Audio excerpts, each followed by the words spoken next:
নমস্কার, আজকে একটা কেকের রেসিপি আপনাদের সাথে শেয়ার করব। ঝটপট তৈরি হয়ে যায়, মাইক্রোওভেনেও লাগবে না আপনার গ্যাসের চুলাতেই তৈরি হয়ে যাবে। আর এর মধ্যে আমি ময়দাও দিইনি। বানানা চকলেট কেক। অনেক সময় কলা নরম হয়ে যায়, বাড়িতে পড়ে থাকে, তো খাওয়া হয় না, তো সেটা দিয়ে আমি কেকটা বানাবো। কেকটা দেখতে ভীষণ ডেলিশিয়াস হয়েছে আর কিন্তু খেতেও দুর্দান্ত হয়েছে। এর জন্য আমি একটুখানি বেশি পেকে যাওয়া দুটো কলা নিয়েছি। আপনারা যদি বেশি পরিমাণ কেক বানান তাহলে পরিমাণটা আপনারা ডাবল করে দেবেন। এটা আমি দুটো কলা দিয়ে যেই পরিমাণ লাগবে সেটাই আপনাদের সাথে শেয়ার করছি। তো দুটো কলা এরকম করে মিক্সির একটা বড় বলে নিয়ে নিয়েছি বাটিতে। এবার এটাকে একটুখানি পেস্ট করে নেব। প্রথমে এই পেস্টটা হয়ে গিয়েছে, ঠিক এরকম হয়েছে। এর মধ্যে দিয়ে দেব আমি 1/4 সাদা তেল। যে কোনো আনফ্লেভার তেল আপনারা দিতে পারেন। এবার দিয়ে দেব আমি এখানে চিনি 2/3 কাপ। আমি মেজারমেন্ট কাপের বলছি, আপনারা যেই কাপে বা বাটিতে করবেন সেটার পরিমাণে মেপে নিয়ে কিন্তু সবকটা করবেন। তো পুরো পেস্টটা হয়ে গিয়েছে, একটা বড় বোলের মধ্যে আমি এটা ট্রান্সফার করে নিলাম। এটা কিন্তু বাচ্চাদের টিফিন দেওয়ার জন্য খুব ভালো, বা সন্ধেবেলা বা ঝটপট কেউ এসছে কিছু এটা বানাতে চান, এটাও কিন্তু খুব ইজিলি তৈরি হয়ে যায়, অতটা ডিফিকাল্ট নয়। এবার একটা ছালনি আমি ওপরে দিয়ে দিয়েছি। আমি আজকে আটা দিয়ে করছি, আপনারা ময়দা দিয়েও করতে পারেন। 1 কাপ নিয়ে নিয়েছি মেজারমেন্ট কাপের আমি আটা। দিয়ে দেব আমি বেকিং পাউডার 1/2 চামচ, একটু বেশি। আর 1/4 চামচ দিয়েছি আমি বেকিং সোডা। 2 চামচ দেব আমি কোকো পাউডার। যদি আপনারা কোকো দিয়ে না করেন তাহলে এটা দেবেন না। দিয়ে ভালো করে ছেঁকে নিতে হবে। আর লাস্টে যেটুকু আছে এটুকু আমি ফেলে দেব। দিয়ে স্প্যাচুলা দিয়ে পুরো এক সাইড দিয়ে এরকম করে ভালো করে মিশিয়ে নিতে হবে। এই মেশানোটা কিন্তু পুরো এক দিক দিয়ে মেশাবেন, কাট অ্যান্ড ফোল্ড মেথডে, কাট অ্যান্ড ফোল্ড।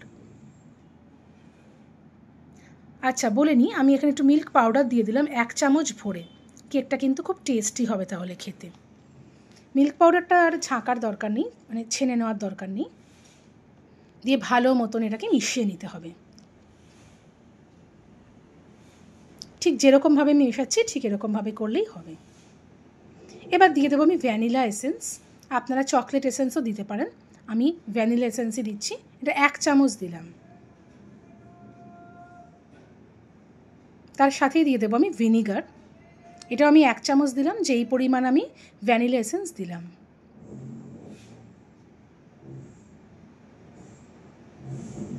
দিয়ে এবার ভালো করে মিশিয়ে নিতে হবে। এটা কিন্তু বেশি পাতলা হবে না, আর দুধ দেওয়ার দরকার নেই। আমি যেই মেজারমেন্টে বললাম সেইভাবে করলে পুরো এরকমই টেক্সচারটা আসবে। বেশি পাতলা করলে কিন্তু হবে না। এবার আমি কিছু ড্রাই ফ্রুট দিয়েছি, আপনারা পছন্দ মতন ড্রাই ফ্রুটস দিতেই পারেন। আমি এখানে কাজু আর অ্যালমন্ড দিয়েছি, একটু কুচি কুচি করে নিয়েছি, তার আগে জলে ভিজিয়ে রেখেছিলাম। বানানা চকলেট কেকে এই দুটোই বেশি ভালো লাগে। তো এবার একটা মোল্ড নিয়ে নিয়েছি, আপনারা যে কোনো বাটিও নিতে পারেন। তার মধ্যে ভালো করে আগে অয়েল ব্রাশ করে নিতে হবে, নইলে লেগে যেতে পারে। এবার বাটার পেপারের মধ্যেও আমি একটু তেল লাগিয়ে দিয়েছি। দিয়ে বাটার পেপারটাকে এভাবে বসিয়ে দিয়েছি যেটার মধ্যে আমি বেক করব। চারিদিক দিয়ে ভালো করে মিশিয়ে নিয়েছি, তেলটা বুলিয়ে নিয়েছি আর কি। হয়ে গেছে, একটু সেট করে নিয়েছি। এবার এই মিশ্রণটা মোল্ডটার মধ্যে আমি পুরো দিয়ে দেব। তো আমার রান্না বেকিং এগুলো কীরকম লাগছে আপনারা প্লিজ কমেন্টস করবেন। আপনাদের কমেন্টসে আমি একটু নতুন নতুন রান্না করবার উৎসাহ পাবো।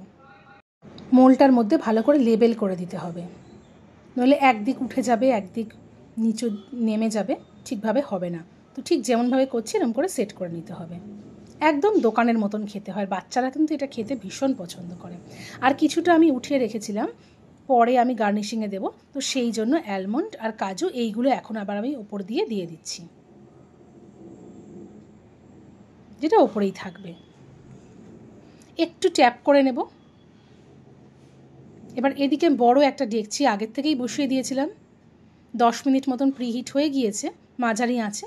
এবার তার মধ্যে এটা আমি ভালো করে বসিয়ে দেবো, একটা নিচে কোনো চাকতি বা কিছু দিয়ে, যাতে ডাইরেক্ট কেকের মোলটার মধ্যে গরমটা না লাগে। ঢাকা দিয়ে আমার টোটাল লেগেছে 50 মিনিটস। তো 50 মিনিট হয়ে যাওয়ার পরে আমি কেকটা, তার মাঝখানে কিন্তু একদম খোলা যাবে না, একদম নাইফ বা যেটা হোক টুথপিক দিয়ে আপনারা দেখতে পারেন, 2-3-4 জায়গা দিয়ে আপনারা দেখে নেবেন যে সব দিক দিয়ে একদম প্লেন মসৃণ আসছে নাকি, তাহলেই কিন্তু কেকটা ভেতর থেকে তৈরি হয়ে গিয়েছে। আর কাঁচা থাকলে আরও 5-7 মিনিট রেখে দিতে পারেন। তো হয়েই গিয়েছে। আমি এরকম করেই ঢাকা দিয়ে কিন্তু রেখে দেব আধা ঘন্টা। এখনই যদি আমি নামিয়ে নিই তাহলে কেকটা কিন্তু ভালো হবে না, একটু ঠান্ডা হয়ে যাবে। আধা ঘন্টা ওইভাবেই রেখে দিয়েছিলাম। এবার আমি ডিমোল্ড করে নেব, তো ইজিলি এটা উঠে যাবে, একদম পরিষ্কার উঠে গিয়েছে, যেহেতু এটা বাটার পেপার দেওয়া ছিল। বা বাটার পেপারের থেকে কেকটা একটু বার করে নিতে হবে। এটা যদি পুরো ঠান্ডা হয়নি, পুরো ঠান্ডা হলে একদম ইজিলি উঠে যায়।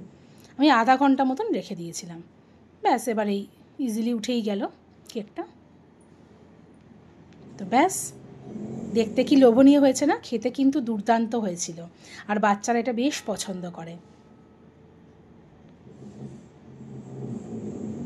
বেশ সফটও হয়েছে। আমি একটু কেটে স্লাইস করে দেখিয়ে দিচ্ছি ভেতরটা কীরকম হয়েছে। ভেতর দিয়েও সুন্দরভাবে পুরো বেক হয়ে গিয়েছে, দেখেছেন? এখানে চকো চিপস থাকলে সেটাও আপনারা কিন্তু এর মধ্যে দিতে পারেন। এই যে সফটও হয়েছে।